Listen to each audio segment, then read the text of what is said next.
प्रधानमंत्री नरेंद्र मोदी ने राष्ट्रपति द्रौपदी मुर्मू से की मुलाकात। राष्ट्रपति ने चंद्रयान 3 अभियान की सफलता पर प्रधानमंत्री को दी बधाई। डुमरी उपचुनाव में प्रत्याशियों के पास प्रचार के लिए चंद घंटे शेष। शाम में थम जाएगा प्रचार। 5 सितंबर को मतदान, 8 सितंबर को मतगणना। केंद्रीय मंत्री अर्जुन मुंडा ने कहा, प्रधानमंत्री के नेतृत्व में देश का हो रहा सर्वांगीण विकास। संसद के विशेष सत्र में G20 के निष्कर्षों समेत विभिन्न महत्वपूर्ण विषयों पर चर्चा की संभावना। और पुरुष हॉकी एशिया कप के फाइनल में भारत ने पाकिस्तान को हराकर जीता खिताब। एशिया कप क्रिकेट में भारत और पाकिस्तान के बीच मुकाबला बारिश के भेंट चढ़ा।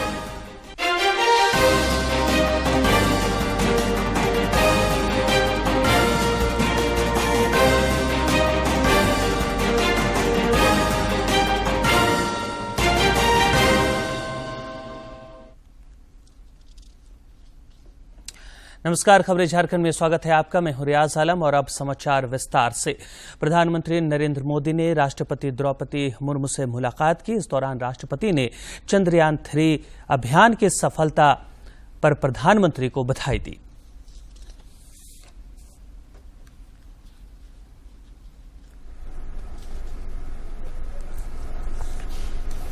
आदित्य L1 का प्रक्षेपण एक ऐतिहासिक उपलब्धि है जो भारत के स्वदेशी अंतरिक्ष कार्यक्रम को एक नए पथ पर ले जाएगा।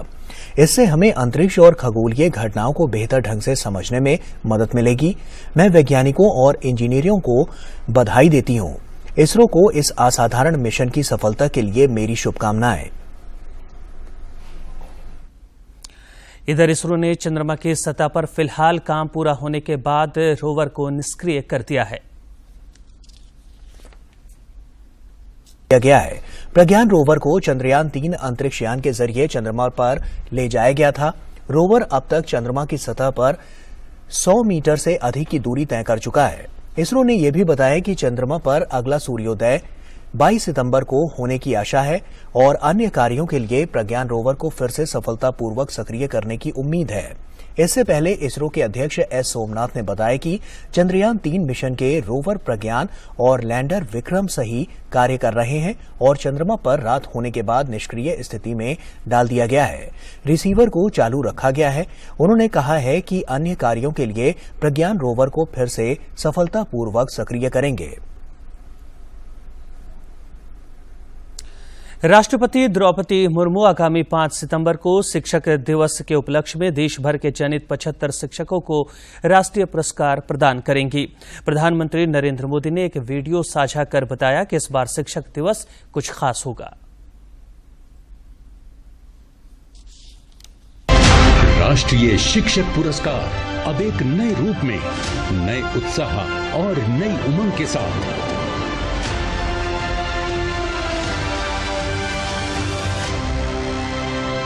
इस बार से राष्ट्रीय शिक्षक पुरस्कार में केवल स्कूल शिक्षा एवं साक्षरता विभाग के शिक्षक ही नहीं, बल्कि इसमें भाग लेंगे शिक्षा मंत्रालय का उच्चतर शिक्षा विभाग और कौशल विकास एवं उद्यमशीलता मंत्रालय। यहाँ माननीय राष्ट्रपति महोदया इस साल के श्रेष्ठ शिक्षक पुरस्कृत करेंगे और साथ ही मिलता है माननीय प्रधानमंत्री जी से मार्गदर्शन पाने का सौभाग्य। जो सपने आप क्लासरूम में बोते हैं, वो सपने उस घर के अंदर फुलवाड़ी बन करके पुलकित होने की शुरुआत करते हैं। किंतु कौन है श्रेष्ठ शिक्षक? आइए जानने के लिए देखते हैं पिछले कुछ वर्षों के शिक्षकों की झलकियां। एक श्रेष्ठ शिक्षक पढ़ना लिखना सिखाता है तो कोई मस्ती की पाठशाला बनाता है, केमिस्ट्री की मिस्ट्री सुलझाता है, फिजिक्स से प्यार करना सिखाता है, गणित को सरल बनाता है, दिव्यांगों को मुख्य धारा में लाता है, तो कोई बाल मजदूरी से बचाकर शिक्षा की ओर बढ़ाता है। नए नए तरीकों से ज्ञान पाने का वातावरण बनाता है। तो कुल कितने रुपए के आलू इसने खरीदे? खेल और योग से तन और मन स्वस्थ बनाता है। शिक्षा को पर्यावरण से मिलाता है। स्वच्छता का महत्व बताता है, स्वार्थ त्याग कर जीना सिखाता है, तो कोई नई तकनीक से पढ़ना सरल बनाता है।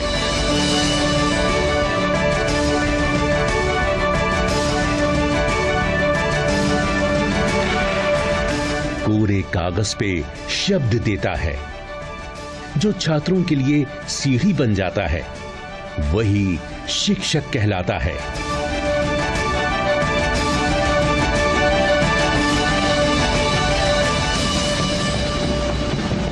5 सितंबर 2023 को माननीय राष्ट्रपति महोदया द्वारा सम्मानित हो रहे शिक्षकों का हम अभिनंदन।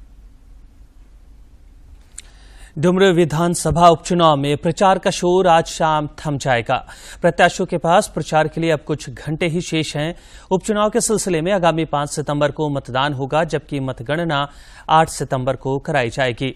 इधर डुमरी उपचुनाव निष्पक्ष और शांतिपूर्ण तरीके से संपन्न कराने के लिए विभिन्न स्तरों पर तैयारियों को अंतिम रूप दिया जा रहा है। बोकारो में डुमरी उपचुनाव को लेकर प्रतिनियुक्त कर्मचारियों को जरूरी दिशा निर्देश दिए गए हैं। उन्हें मतदान केंद्रों पर वेबकास्टिंग को लेकर इस्तेमाल होने वाले कैमरों और उनके कार्य प्रणाली से संबंधित प्रशिक्षण दिया गया।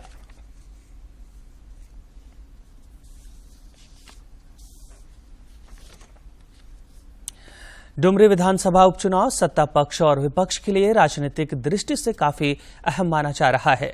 मुख्यमंत्री हेमंत सोरेन भी इस चुनाव को काफी गंभीरता से ले रहे हैं। वे आज डुमरी में रोड शो करने वाले हैं। इधर विधायक सह झामुमो के वरिष्ठ नेता सुदिव्य कुमार सोनू ने उपचुनाव में पार्टी की जीत का भरोसा जताया है।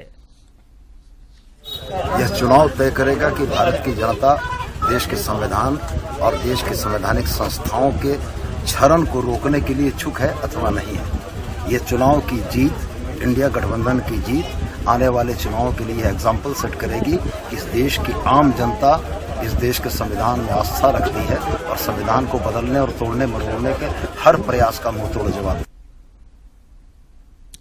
डुमरी उपचुनाव में जीत का पताका लहराने के लिए सभी दलों ने अपनी पूरी ताकत झोंक दी है। इंडिया और एनडीए गठबंधन के प्रदेश स्तरीय शीर्ष नेता धुआंधार प्रचार कर रहे हैं। निर्दलीय प्रत्याशी भी अपने स्तर से मतदाताओं को लुभाने में जुटे हैं। झामुमो प्रत्याशी बेवी देवी के समर्थन में कांग्रेस नेता सह स्वास्थ्य मंत्री बन्ना गुप्ता ने भी प्रचार किया। डुमरी में पत्रकारों से बातचीत करते हुए उन्होंने भाजपा पर जमकर निशाना साधा।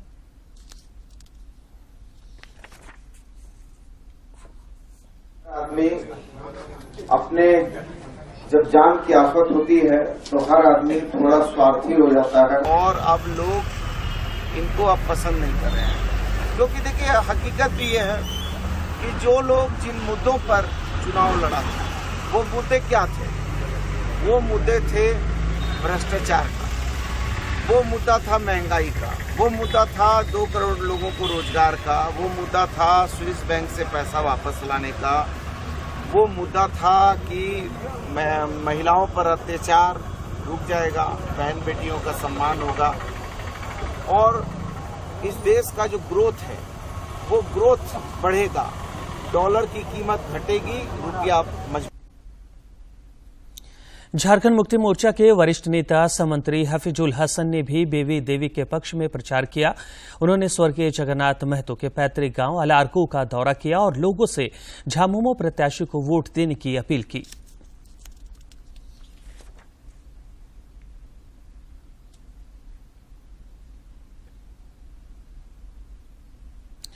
इधर डुमरी विधानसभा उपचुनाव में प्रचार से लौटे भाजपा के प्रदेश अध्यक्ष बाबूलाल मरांडी ने आज रांची में एक प्रेस वार्ता को संबोधित करते हुए कहा कि क्षेत्र की जनता मौजूदा सरकार के कामकाज से ऊब गई है। जनता में परिवर्तन की चाहत साफ तौर पर नजर आई।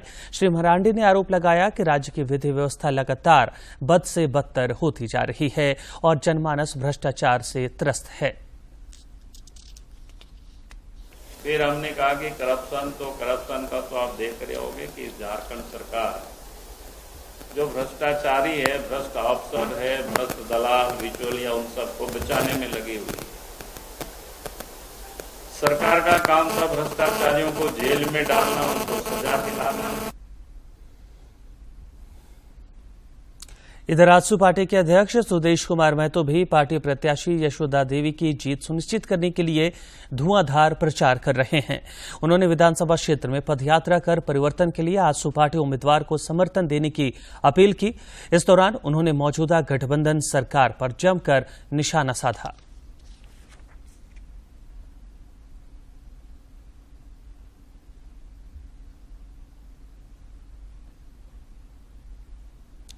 जनजातीय मामलों के केंद्रीय मंत्री अर्जुन मुंडा ने कहा है कि प्रधानमंत्री नरेंद्र मोदी के नेतृत्व में देश का सर्वांगीण विकास हो रहा है। डुमरी उपचुनाव के प्रचार के सिलसिले में गिरिडीह पहुंचे केंद्रीय मंत्री ने कहा कि केंद्र सरकार जनजातीय समुदाय के शिक्षा पर भी खास जोर दे रही है। गिरिडीह में पत्रकारों से बातचीत करते हुए जनजातीय मामलों के केंद्रीय मंत्री अर्जुन मुंडा ने कहा कि केंद्र सरकार समानुपातिक स्वरूप से सभी वर्गों के विकास पर ध्यान दे रही है। उन्होंने कहा कि देश में आधारभूत संरचना के विकास पर जोर दिया जा रहा है। इस समय की सरकार, भारत सरकार लगातार गुड गवर्नेंस के माध्यम से देश में विभिन्न क्षेत्रों में, चाहे वो युवा हो, चाहे महिला हो, चाहे वो दलित हो, आदिवासी हो, चाहे वो बैकवर्ड हो या सामान्य वर्ग, समानुपातिक ढंग से, समुचित ढंग से राष्ट्र का विकास सुनिश्चित हो, इस दृष्टि से नीतिगत फैसले लिए जा रहे हैं। वन नेशन वन इलेक्शन पर उन्होंने कहा कि यह देश हित में है तथा इस पर जनता से राय। मंत्री ने कहा कि भारत में G20 हो रहा है, दुनिया की निगाह भारत पर है। भविष्य के भारत को देखकर दुनिया के लोग आकर्षित हो रहे हैं। श्री मुंडा ने कहा कि सितंबर में आयोजित संसद के विशेष सत्र में G20 के निष्कर्षों के बारे में विचार हो सकता है। देश के अंदर सबसे बड़ी पंचायत लोकसभा, राज्यसभा है। उस पंचायत में G20 के बाद क्या निष्कर्ष आ रहा है, उस पर सदन को विचार करना है। और G20 समिट का 9-10 को अंतर्राष्ट्रीय बैठकें भारत में टॉप लेवल मीटिंग्स, डिस्कशंस और कई रेजुलेशन लिए जाए, तो दुनिया की भी निगाह भारत के तरफ एक पॉजिटिव दृष्टि से, गंभीरता से, सम्मान से और साथ ही साथ भविष्य के भारत को देखकर लोग जहां आकर्षित हुए हैं। श्री मुंडा ने कहा कि केंद्र सरकार जनजातीय समुदायों के शिक्षा पर भी खास जोर दे रही है। पूरे देश में 740 एकलव्य आवासीय विद्यालय बन रहे हैं। पूरे देश में एकलव्य मॉडल रेसिडेंशियल स्कूल सभी ब्लॉक लेवल तक बनाए जाने की स्वीकृति हमने दिया है माननीय प्रधानमंत्री जी के नेतृत्व में। और बहुत सारे स्थानों पर बनना प्रारंभ हो गया। लगभग 740 राज्य की महागठबंधन सरकार पर निशाना साधते हुए उन्होंने कहा कि राज्य में अपराध बढ़े हैं, प्रशासन पर सरकार का नियंत्रण नहीं है, राज्य में भ्रष्टाचार चरम पर है, राज्य सरकार ने जनता को निराश किया है। श्री मुंडा ने कहा कि केंद्रीय एजेंसियां हेमंत सरकार को तंग नहीं कर रही हैं, उन्हें जनता को सच बताना चाहिए कि इस समय जो राज्य सरकार को जो अवसर मिले, भारत सरकार के साथ मिलकर के जो लाभ लेना चाहिए वो लाभ लेने में भी विफल रहे, क्योंकि विकास उनके एजेंडा में है।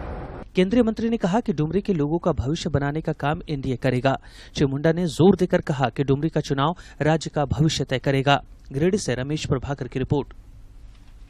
विधायक सरयू राय ने आरोप लगाया है कि जमशेदपुर में झारखंड सरकार की नागरिक सेवाएं ध्वस्त हो गई हैं, जिससे डेंगू और वायरल बुखार ने महामारी का रूप ले लिया है। उन्होंने बताया कि नगर पालिका तंत्र पर जन दबाव बनाने के लिए 8 सितंबर को उपायुक्त कार्यालय के समक्ष धरना दिया जाएगा।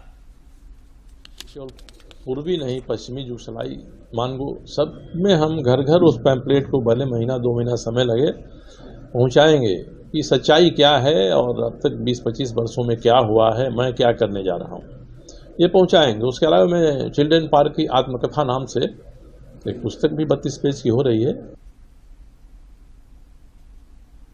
जमशेदपुर अंतर्गत सिद्धगोड़ा स्थित सूर्य मंदिर परिसर के तालाब में स्विमिंग पूल और आध्यात्मिक स्थल शंख मैदान में बास्केटबॉल तथा वॉलीबॉल कोर्ट निर्माण कार्य का स्थानीय लोगों ने विरोध किया है।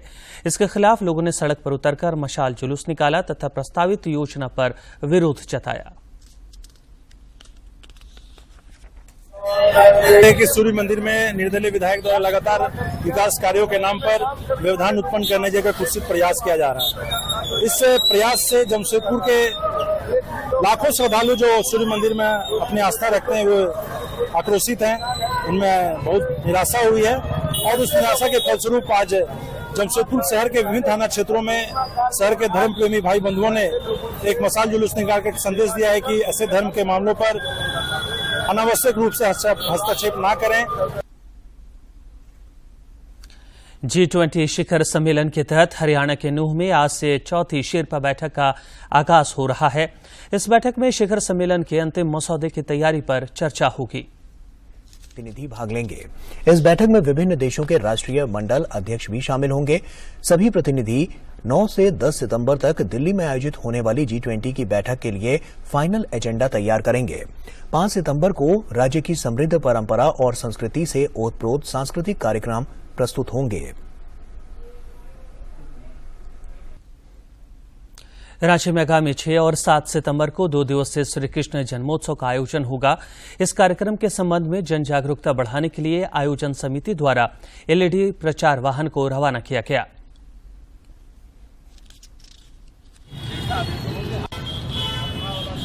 ऐसे क्लियर नहीं दिखेगा, दूर से दिखेगा। अच्छा, मोबाइल में देखिए। से आज तक चले आ रहे हैं। इस बार 6 और 7 सितंबर को हम लोग ये महाआयोजन कर रहे हैं। 6 तारीख को शाम को 4 बजे यहाँ पर बाल गोपाल प्रतियोगिता होगी। बाहर से आए हुए भव्य कलाकारों के द्वारा भव्य नाट्य मंच होगा एवं शाम को 6 बजे झांकी का उद्घाटन होगा, जिनमें समाज के तमाम धार्मिक और सामाजिक संगठनों के लोग रहेंगे। बच्चों को अच्छा और उचित पुरस्कार दिया जाएगा, सांत्वना पुरस्कार दिया जाएगा और ये कार्यक्रम रात्रि 8 बजे तक चलेगा। और अब कुछ खबर राज्य के विभिन्न जिलों से।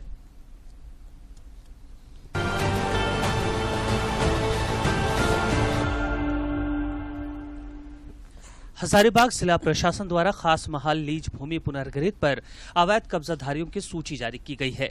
जिला प्रशासन द्वारा नोटिस जारी कर 3 दिनों के अंदर अतिक्रमित भूमि खाली करने का अल्टीमेटम दिया गया है। साहिबगंज जिला विधिक सेवा प्राधिकार के तत्वावधान में स्थानीय बीडी हाई स्कूल सकरी गली में विधिक जागरूकता शिविर का आयोजन किया गया। इस दौरान जिला विधिक सेवा प्राधिकार के सचिव सह वरीय सिविल जज धर्मेंद्र कुमार ने छात्र छात्राओं को भारतीय संविधान के बारे में जानकारी दी। साथ ही बच्चों और महिलाओं की सुरक्षा समेत अन्य विषयों पर विस्तार से जानकारी दी।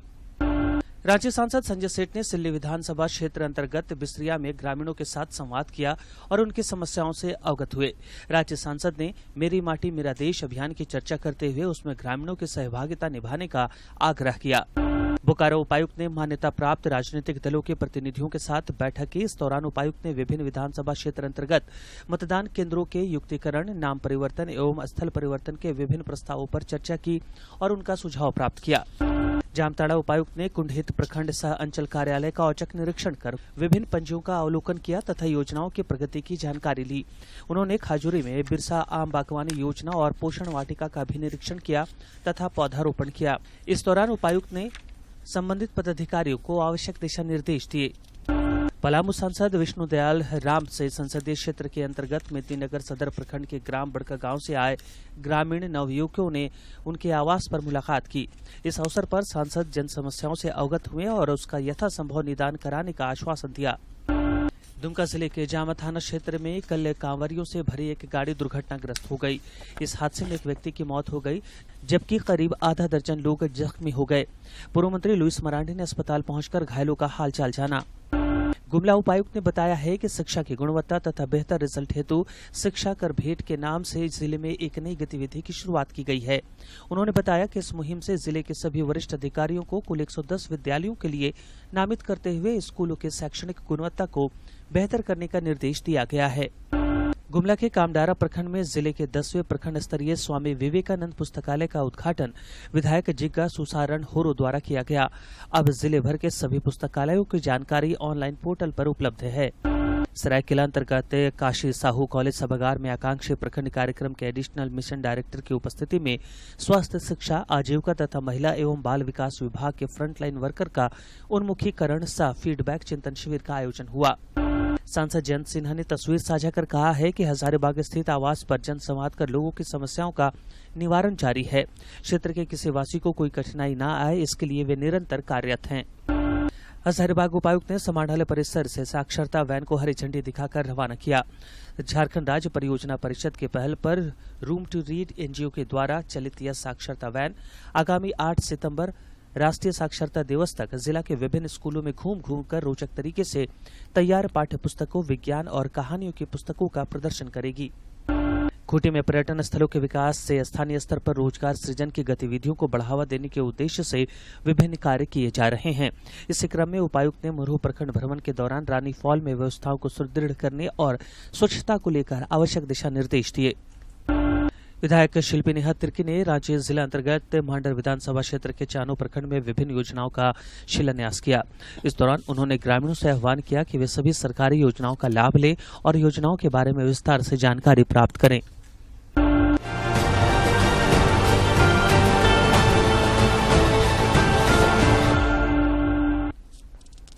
जमशेदपुर के कदमा में एनवायरमेंट मीट का आयोजन हुआ, जिसमें शहर के 17 स्कूलों के 250 बच्चों ने हिस्सा लिया। इस अवसर पर बच्चों के बीच विभिन्न प्रतियोगिताओं का आयोजन हुआ और सर्वश्रेष्ठ प्रतिभागी को पुरस्कृत किया गया। मौके पर कई गणमान्य लोग मौजूद थे। इस दौरान अपने संबोधन में टाटा स्टील के सेफ्टी और हेल्थ के वाइस प्रेसिडेंट राजीव मंगल ने पर्यावरण संरक्षण के प्रति सजगता को समय की मांग बताया।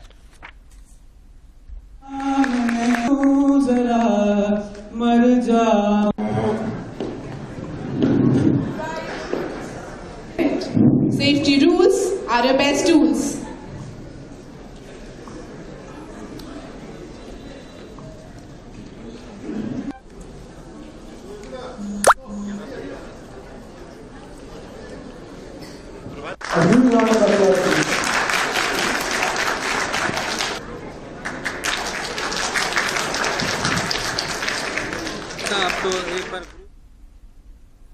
केंद्र सरकार ने एक राष्ट्र एक चुनाव के मद्देनजर पूर्व राष्ट्रपति रामनाथ कोविंद की अध्यक्षता में 8 सदस्यीय समिति गठित की है। जबकि केंद्रीय गृह मंत्री अमित शाह, कांग्रेस सांसद अधीर रंजन चौधरी, पूर्व कांग्रेस नेता गुलाम नबी आजाद, एनके सिंह, सुभाष कश्यप, हरीश साल्वे और संजय कोठारी को समिति के सदस्य के रूप में नियुक्त किया गया है।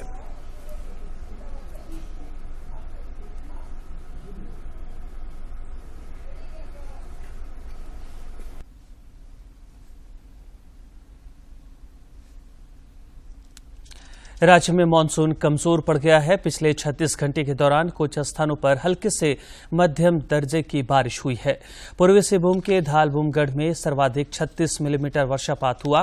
रांची और आसपास के क्षेत्रों में कल देर शाम कुछ देर बारिश हुई। इधर राज्य के अधिकांश जिलों में अधिकतम तापमान आजकल सामान्य से अधिक चल रहा है। मौसम विज्ञान केंद्र रांची के वैज्ञानिकों ने आज से लेकर 5 सितंबर तक कुछ क्षेत्रों में आंधी और वज्रपात की आशंका जताई है। इसे लेकर येलो अलर्ट जारी किया गया है। मौसम विज्ञान केंद्र रांची के आंकड़ों के मुताबिक राज्य में 1 जून से 2 सितंबर तक मानसून की 38% कम वर्षा हुई है।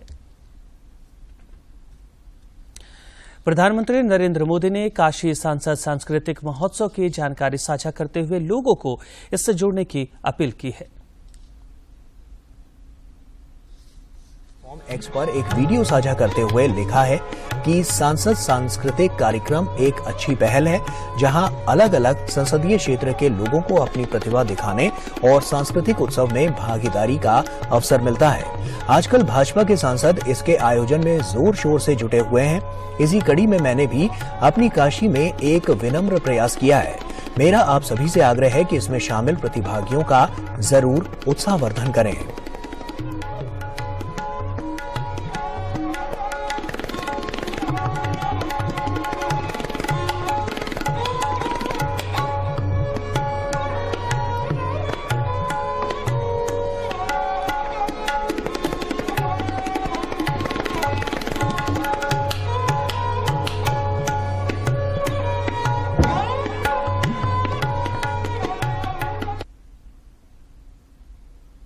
और अंत में मुख्य समाचार।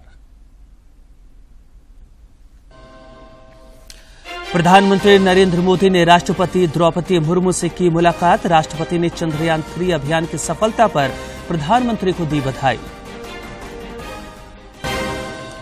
डुमरी उपचुनाव में प्रत्याशियों के पास प्रचार के लिए चंद घंटे शेष। शाम में थम जाएगा प्रचार। 5 सितंबर को मतदान, 8 को मतगणना। केंद्रीय मंत्री अर्जुन मुंडा ने कहा, प्रधानमंत्री के नेतृत्व में देश का हो रहा सर्वांगीण विकास।